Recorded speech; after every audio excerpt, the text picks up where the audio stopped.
Slava and Leonard Grigoryan. It's a real pleasure to be talking to you both today. I have to say this is our longest distance ever episode, so everyone please be very forgiving if we have any disasters, but you're 10,500 miles away from me at the moment. It's tomorrow. Spring for you, it's autumn for me, it's day for you, it's night for me. You've got guitars, and luckily for our listeners, I haven't. So there's a few differences, but let's see how we go. Of course, our listeners will have heard from you before because you've supplied us with some beautiful introductory music, which has been playing over the last few months. I thought it'd be really good, though, if you could just introduce yourselves and talk very briefly about your background as musicians. I'm Slava Grigoryan. And I'm Leonard Grigoryan. We've been playing together for a long time, since Lenny was about 4 years old when he picked up a guitar for the first time. We have musical parents. Both of our parents are musicians. Dad's a violinist. Mum plays viola. And they grew up in Kazakhstan, in the former Soviet Union, which is where I was born. The family immigrated to Australia in 1980. Lenny was born in Melbourne 5 years later. And music's always been a part of our domestic environment, and being involved with music has just been a very, very natural part of our lives since we were kids. Well, let's get to This Is Us, which is the album which we're going to kind of be talking about today. You're going to be playing some music from it as well. Can you explain what the concept behind this album is and how it came about, please? Well, the way that it came about, it was actually very, very random and unexpected. Slav and I, we had a performance in Adelaide, actually at the museum. Was it museum? At the South Australian Museum. At the South Australian Museum, and the director of the National Museum of Australia was there, and he heard us play, and afterwards we met, and he was a very lovely man, and he had this idea to, basically he asked, would you like to come to the museum and, just have a bit of a tour and see if anything, takes your liking, and if you find any kind of inspiration at the museum. And we said yes, that sounds amazing. But from that point on, I think it was a few years before we actually sort of really knew what we were going to do. And I guess sort of and through that time, the concept of finding what it means to be Australian, that was sort of the thing that we really thought we wanted to write about. And of course that's from our own point of view, but the museum's such an incredible place. They've got over 250,000 objects there, and each one tells a different story. And it was quite a process filtering through and getting to the final 18 that we chose in the end. I have to say, Australian history is so fascinating. I always think of it having these two kind of driving dimensions. The first being that it's an incredibly modern country. In some senses, modern Australia is less than 250 years old, and it's still got this malleable identity which is changing as the decades go by. On the other hand, it's got this really, really deep history. We can go back 50,000 years that we know there's been continual presence of the Aboriginal and Torres Islander Strait people in Australia. Was this something that you'd thought about growing up? Did you have this sense of historical awareness before you started on the project? I'm sure you did, because it must be so present in Australian society. Absolutely. Even in my kind of primary school years, I clearly remember the amazing stories from the Dreamtime that we read through at school, and this there was an incredible sense of awe and depth of time that was sort of natural. I remember feeling that this has just existed for forever.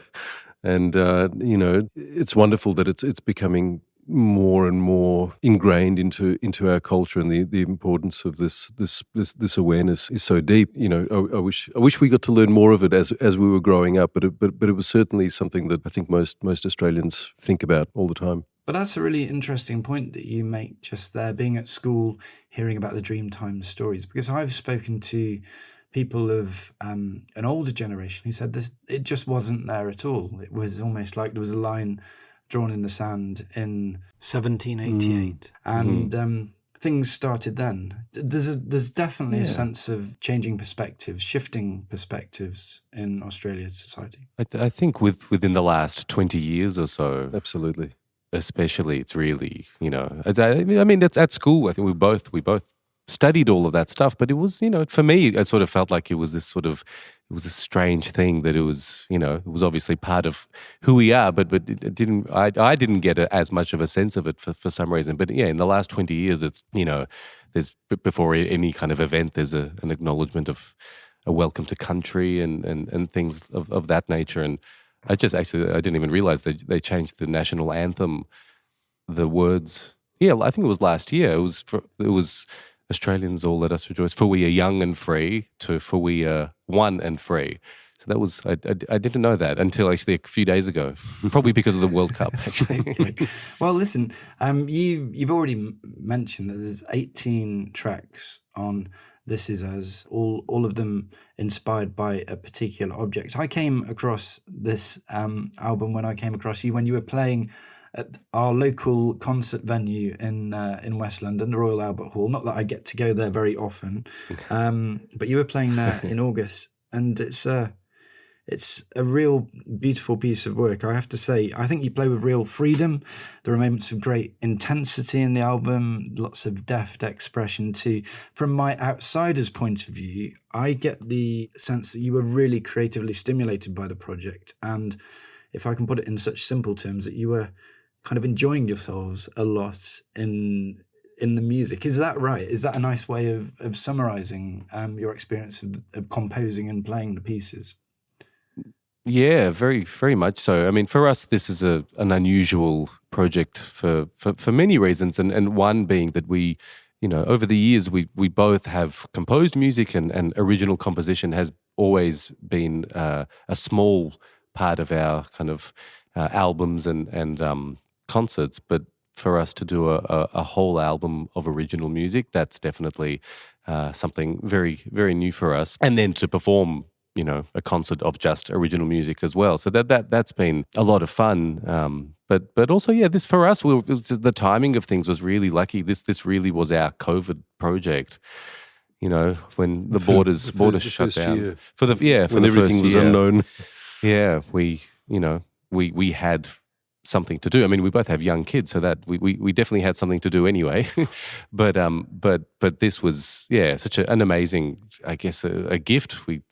We were busy, and I guess also the interesting thing is that Slava and I we live in different cities, and he's in Adelaide and I'm in Sydney, and that was also we weren't expecting to be composing music together from a distance like that. We thought we'd be doing it together before the pandemic hit. But that was also something that we worked with, and in the end, it worked really well. We sort of split the objects up in the beginning and worked separately on things, and then we'd send sound files across, and then we'd kind of add to whatever whatever Slav had sent to me. I would maybe make a few changes and things, and so it was very, very organic. Organic, but quite, in many ways, it's a really unusual thing because it was written at this really weird time in human history where we were all kind of locked up, essentially, and and you're composing at the same time. So that is very interesting. But I want to just have one last word for the objects themselves, because you said that are all of these objects inside the National Museum of Australia today? If people want to go and see them, are they on display? Is that where they would go? The main part of the exhibition is always evolving and changing. So some of the objects would definitely be on display right now. Others, I think, may have gone back to the warehouse. So they do come in and out of focus. They've got an amazing website where everything is archived beautifully, and listeners can certainly have access to all the information about all of the objects that's there and available for the public, which is so wonderful. Well, as I said, I've really been enjoying the album. There's some great songs on there. There's Donald Bradman's Bat, which we're not going to deal with today, but I thought it deserved a mention. And Southern Sky, which is a really uplifting piece, I think is a really nice one, which is inspired by a refractor telescope. So that's maybe just going to give people a sense of the range of objects that you're interacting with here. But what we're going to do today is a little bit different for our listeners, because usually we pick one year and we go through that year in three scenes. But because we have this album before us, I thought I'd challenge you in a different way to pick three of the objects, and you've kindly agreed to play us the compositions that were inspired by them. So let's go to the first object, which is the one in a way will be familiar to our listeners already, because this is the music they've heard a part of. It's from a track called Love Token. Do you want to tell us a little bit about the object that inspired that song? Yeah, so this was inspired by the museum's collection, quite extensive collection of convict love tokens. I think they've got 314 of them in their collection, and they were coins that the convicts left behind with their family and loved ones, and they would engrave messages and notes, and it could be anything, even little pictures and things like that. And all of these were very moving. So many amazing stories, and just very touching poems and things like that. But there was one that really stuck out for us, and I guess, with the timing of everything and all the world events that were occurring at that time, we knew it had to be this one. And the message on this particular token was, "Dear brother, when this you see, remember me when I'm far away." And that was, as Slav mentioned before, we've been touring together pretty much non-stop for the last 20 or so years, and for all that to stop so suddenly, it was obviously for everybody. We were all in the same situation, but it was particularly strange for us to not be able to play together and to see each other. We knew straight away that this was the token that we wanted to write about. Yeah, it's really interesting. They are kind of like copper coins, aren't they? Little, if people are going to imagine them in their mind's eye. Yeah. Little copper coins with inscriptions. And you mention this kind of COVID separation that a lot of us went through. And I was thinking, as I was looking at the coins, just that even though we went through that separation, it was a temporary thing. For those people who were leaving for the far side of the world, there was something really permanent, and that was all that was left of them, really. And to have a whole personality, a whole physical being reduced into such a tiny object really charges it with power, doesn't it? These were the only kind of tokens of any kind that they could leave behind with their loved ones. And as you're saying, they're getting on this ship without any idea of if and when, but most likely never seeing loved ones again. And you'd say there's more than 300 of these in the collection. In their collection, yeah. Wow. So it's quite extensive. So the museum have had other musicians contribute to, maybe like a live performance or something, and there have been a few that we know that actually have selected these tokens as well. I think there was actually one project, an Australian singer, wonderful singer called Katie Noonan, developed a project that was based only on the tokens, on the convict love tokens.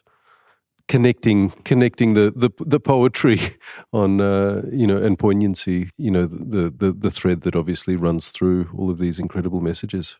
Well, I think at this point it might be time for a little bit of music, if you don't mind. Yeah, of course. Because this is the composition that I said people might be familiar with, but they won't have heard it in its entirety. It's a beautiful piece, and there's a wonderful story behind it. So I'll be quiet for a moment.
Thank you. That's such a beautiful piece of music and a real pleasure to listen to it today. Can I ask a little bit about composition? Because she said that all of these pieces, or at least the majority of them, came during the COVID pandemic. Where does a song like that come from? Does it begin with a pattern, a little, I suppose, a little riff or something? Do you remember in that particular instance anything about the genesis of the song? Yeah, I mean, I think part of it actually. I think that was one that I sort of started up on. I had this instrument in my hands, which is a 8-string tenor ukulele. For anyone that's interested and maybe noticed that it wasn't exactly a guitar that they just heard. It's very mandolin-like. You know, it's a little bit higher tuned than a guitar, and that sort of the fact that it has two sounds per string is quite a unique sound, and I think that's sort of was the genesis of this piece. I guess it's sort of it's got such a wonderful texture, this instrument, and it's composition. It comes. It's impossible to know where it comes from, and it's always different. In this case, I can't exactly remember, how I started up with this particular pattern, but both of us, I know we both had the images in front of us the whole time, trying to get some kind of inspiration out of an object that's not moving. Yeah, and we, like the approach is actually quite simplistic from our perspective. It's very cinematic.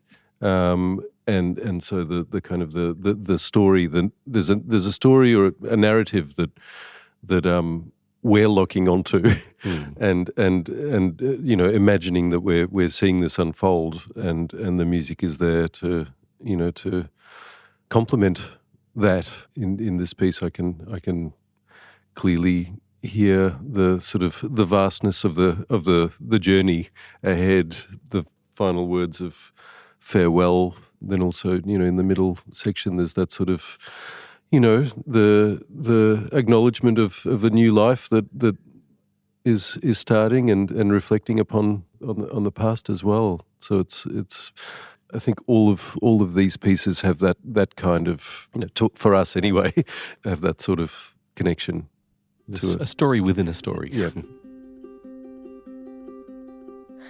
The Grigoryan Brothers' thoughtful responses to items in the collection of the National Museum of Australia demonstrate the power of objects to connect us to people and events across boundaries of time and place.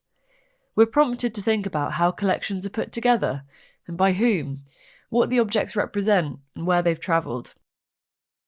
If you're interested in questions like this, why not join a trip with our sponsors, ACE Cultural Tours? They were recently voted as the best small company for arts and culture holidays at the British Travel Awards, and their tours take in some of the best art collections around the world and explore the stories of their creators. From the superlative collection of German expressionist art at Leicester Museum to the 38 Renoirs on display at the Clark Art Institute in Massachusetts. ACE Tours delve into public and private collections in the company of expert art historians and lecturers.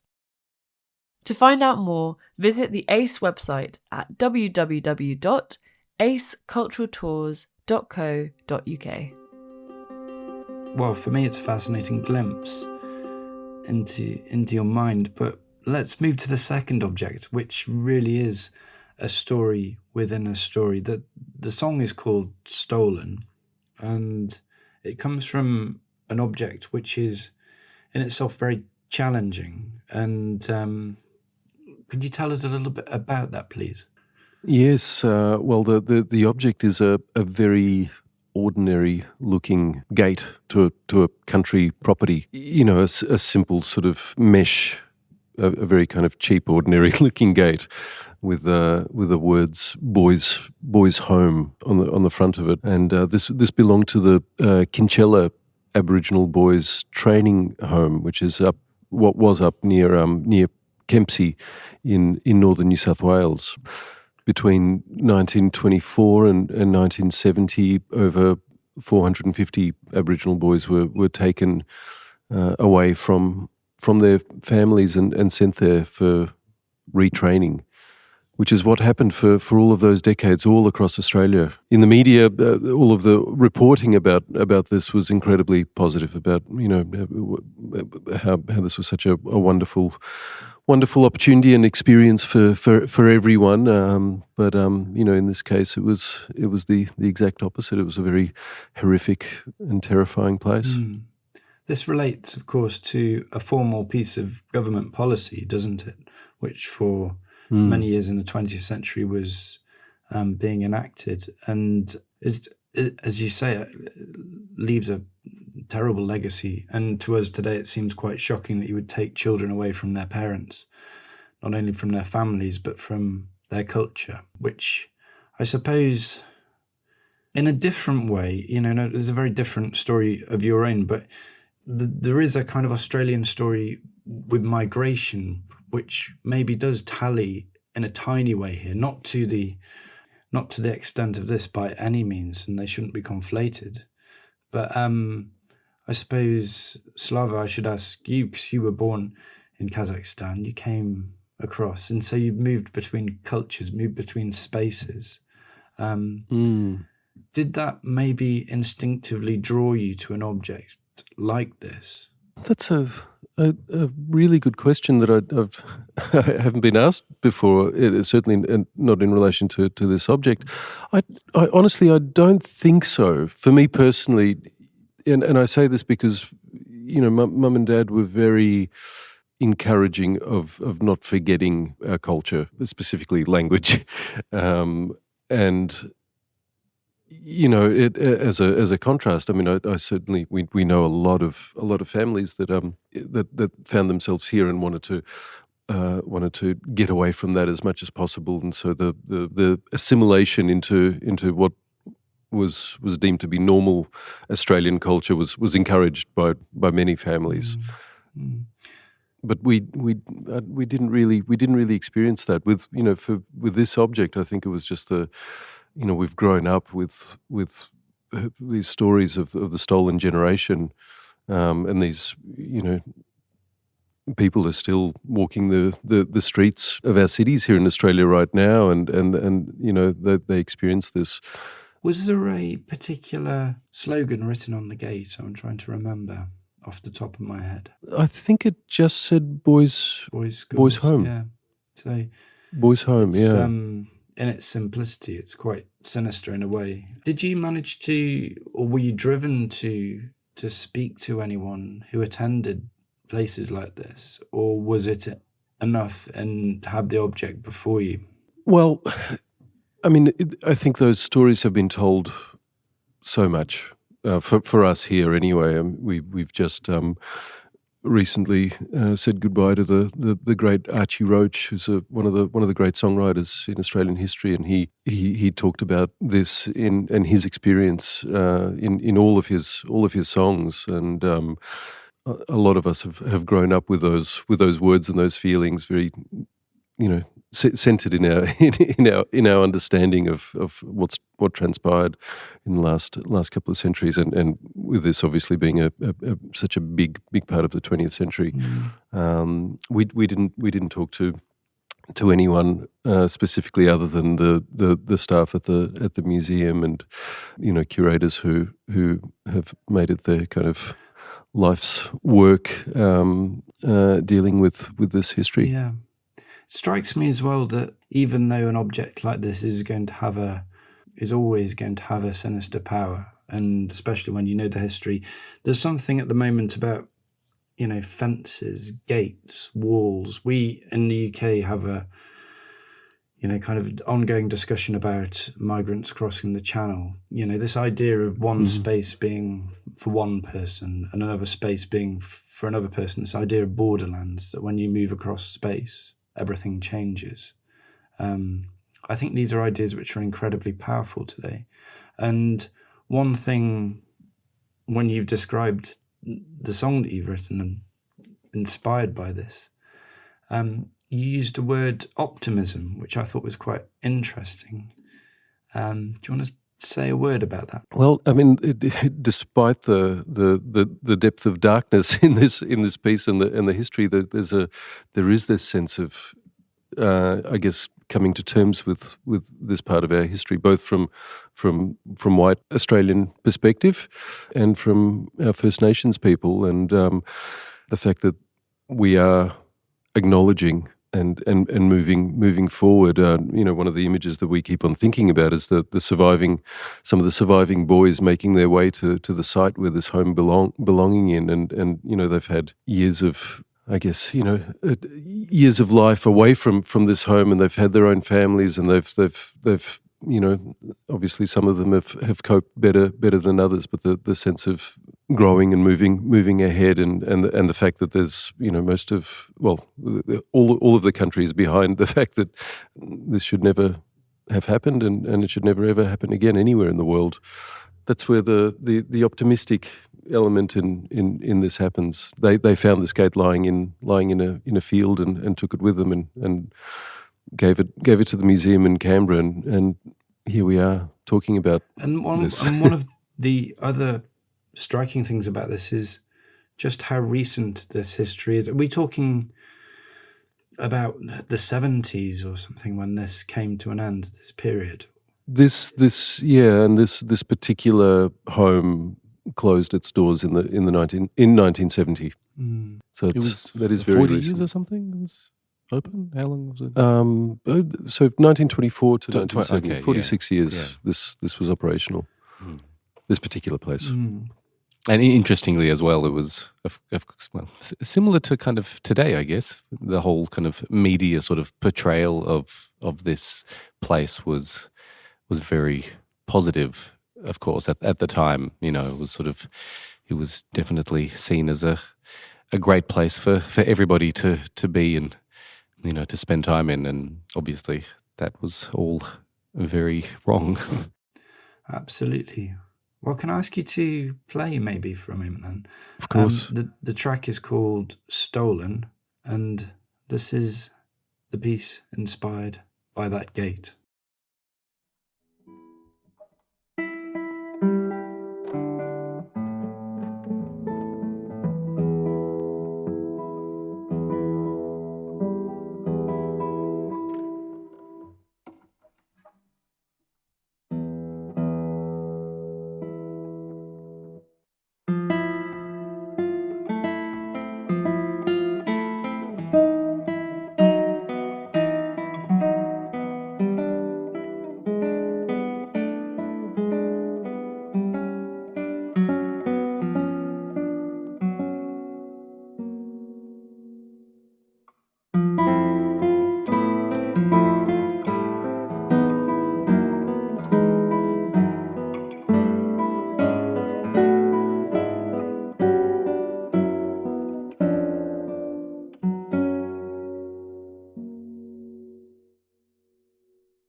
Thank you very much indeed.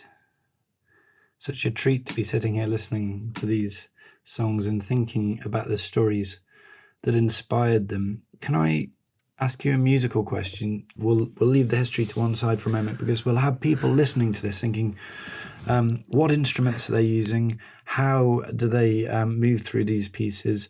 And having watched you, I think it's interesting to see how dexterous you can be mid-song sometimes when there's a change of guitar or there's a change of mood. Could you talk a little bit about the instruments you like to use and how much you like to, I suppose, chop and change? Let's keep it simple like that.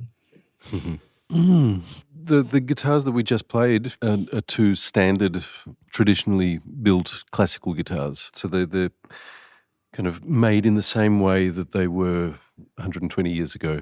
These are made by a maker just outside of Adelaide called Jim Redgate. They're made from non-Australian timbers. And I say this because we're really lucky in Australia to have a lot of wonderful luthiers, and they're starting to use Australian timbers more and more. And we hope to one day also jump on that bandwagon.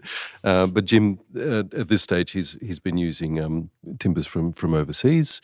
He's been kind of at the forefront of Australian guitar building for well over 30 years now, and we're very lucky to have him around. Guitars don't age very well. They're not like violins or cellos. If you play them hard, they get played out.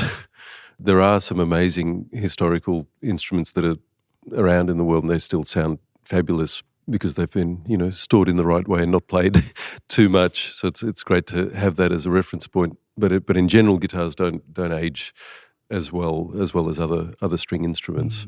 These are basically what we've always played. That's been our kind of go-to instrument. But being quite a new school of music, again, compared to other classical instruments like violins, for example, the kind of there's a lot of flexibility. It's a bit of a blank canvas, so people are experimenting with different instruments. So I play a baritone guitar often, which is a much bigger, deeper sounding instrument. Lenny, as he pointed out before, has got the tenor 8-string ukulele in his hands. On this particular album, we also use a 12-string guitar, which is more synonymous with bands like Crosby, Stills and Nash than classical music. And there's even an electric guitar on quite a few tracks. And I guess that shows the sort of the young age of this instrument, the fact that the electric guitar is only really, 80, 90 years old, and it's changed so much in that time and still evolving. It's very interesting about guitars aging. I didn't know that. So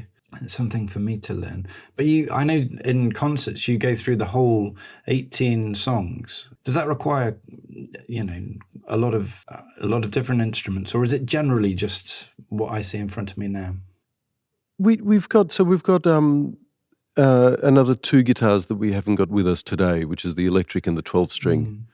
And so on this project, I play the electric on a few pieces, and Lenny plays the 12-string on a few as well. So, within that, we've got all the different combinations. Good. So it's hard work traveling with all this stuff now. Yeah, on stage it's easy, but traveling with all those guitars without I'm planning on we're going to do a duo ukulele album at some point, and that'll save on the travel. Yeah, you can even go on our budget airline Ryanair with ukuleles without having to pay extra baggage fees, I'm sure. So there you go. That's what we need. Not quite a justification for a musical tour, but it's something to bear in mind, I suppose. We should move on because I realise that our time is ticking. But we do have another song we want to get you to play in a moment. But first of all, to ask you about the object. And it's a bit of a change. It takes us a little bit further back than the last one. The song's called Fortunate Wind. And do you want to tell us a little bit about the object which inspired it, please?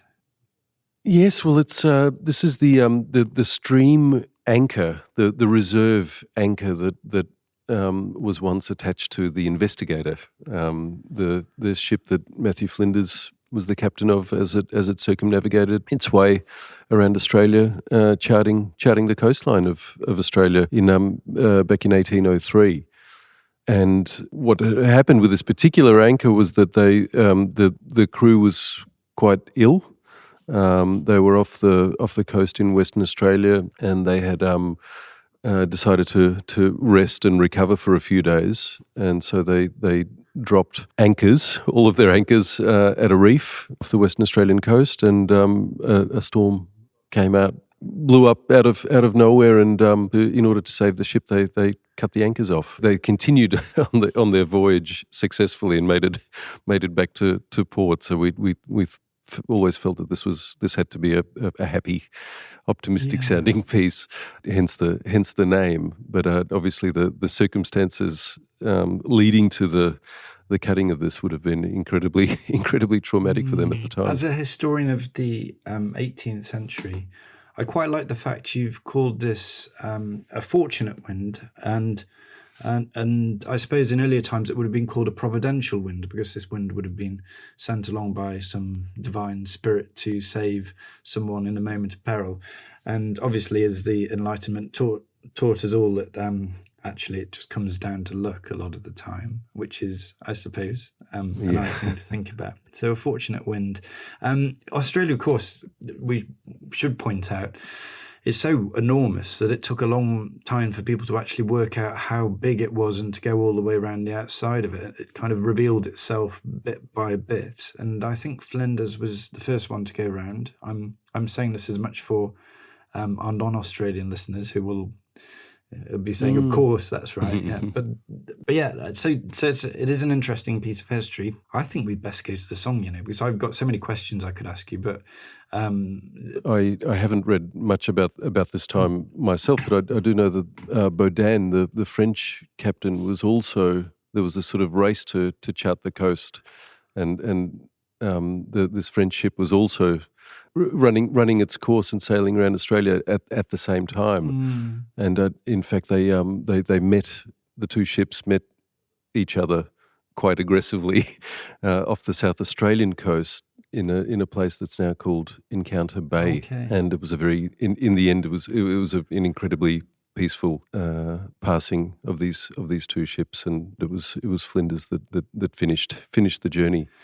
But it, in terms of this piece, it was actually there's a side story that we have to talk about a little bit, because when researching this, we didn't really know anything about Flinders and his musical passion. And he was a very accomplished flautist and always travelled with his instrument. And apparently, reading through excerpts from his diaries, apparently a lot of the crew were handpicked because of their instrumental prowess as well. And so there was a lot of music making on board when the weather was kind.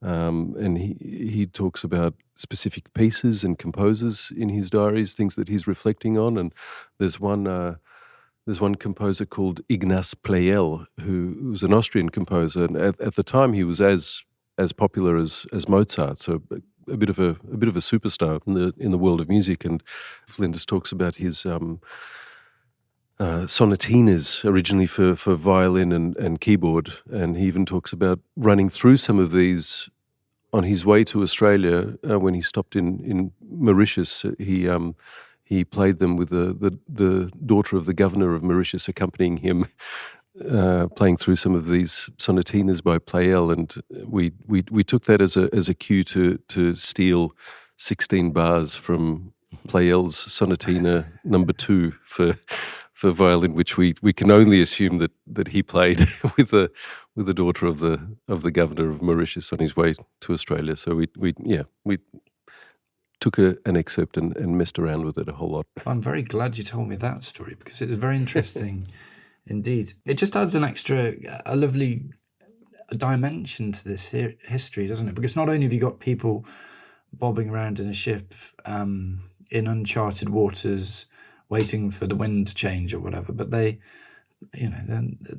got their instruments, which they're probably treasuring, and playing, I suppose in a way they'd be very connected to particular compositions, moments of European music, which they've taken along, to the far side of the world with them. And that must have been a great form of solace for them as well, which is, I suppose it's like we have this experience ourselves, don't we? When you hear a favourite piece of music, it doesn't matter where you are, it's kind of quite comforting. So there's something that we can think about with Flinders and music. So it's a nice idea. Yeah, no, we were very, very taken by that idea in particular.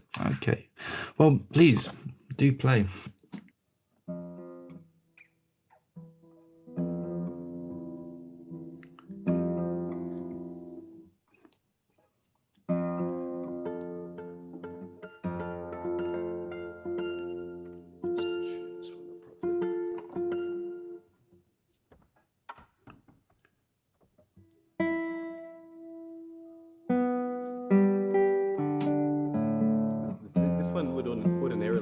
A bit more of a warm-up, but we'll see how we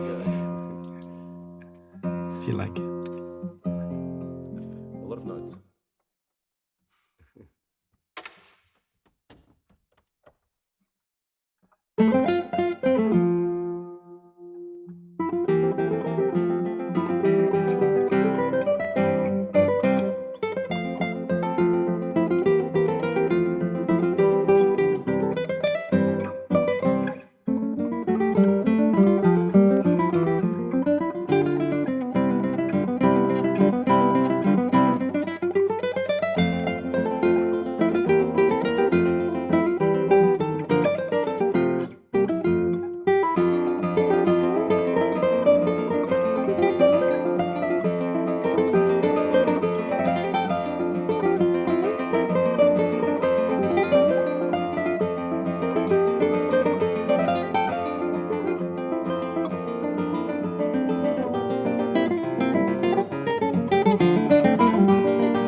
Well, that's got a really great groove, that song. I have to say, I've got this picture of Flinders leaning against the quarterdeck, staring into the southern sky, tapping his foot away. That was a beautiful performance. Thank you very much. I've enjoyed this enormously.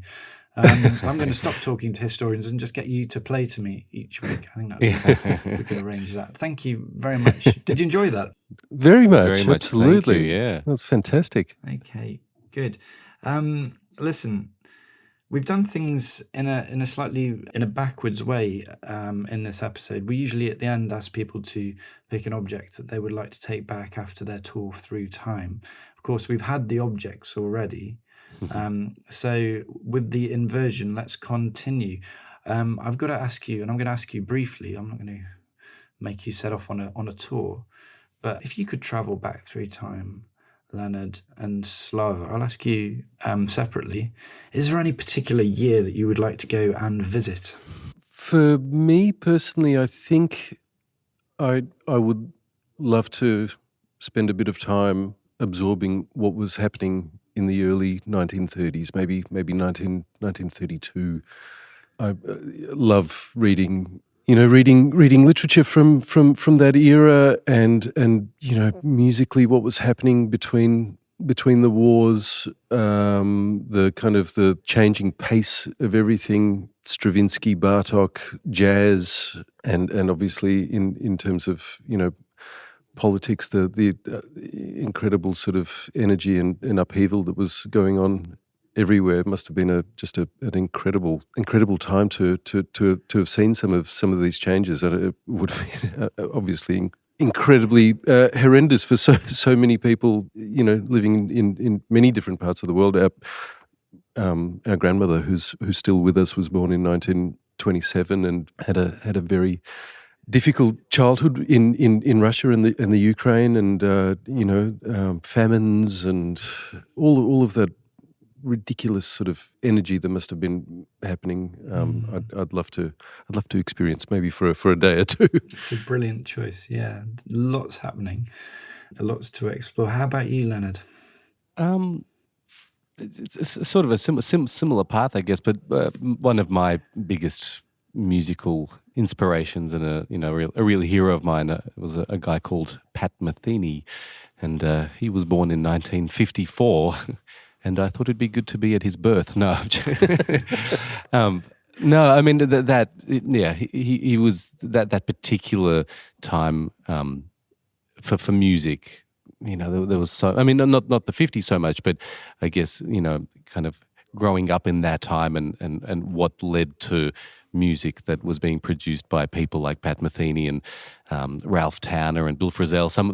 These might not be names that are familiar to everybody, but in terms of like in the jazz world, these are really huge figures, and basically, they took jazz into a very different direction, and they fused classical music with it and rock and world music, and basically I think it was such a interesting time where people were really experimenting so much with different styles. There was not so much fear, I think, involved anymore with trying to play things in a particular way. And I guess that was through the emergence of rock and guys like Hendrix and all that sort of stuff. It was all kind of happening throughout that period. And yeah, I think that would have been quite incredible to spend a while absorbing all of that different energy. Yeah, good energy, very good energy. And I'm full of curiosity about some of the names that you've mentioned. But listen, for today, I mean, that's it. But we've had a real treat. I've enjoyed this, as I said, very much indeed. I think projects like yours are always to be encouraged, because it's so good to see how different people respond to a particular object. These things live in museums, and we're often used to seeing them in that context, in the cabinet, the glass cabinet, or maybe occasionally someone might take it out and hold it up in the air. But to hear someone play a song about it takes it to a different level. It's a whole new level of interpretation, and I think you have done that magnificently well on the album. So thank you very much to the both of you for taking the time to come on Travel Through Time. Thanks for talking to us. Thank you so much. It's been a great pleasure.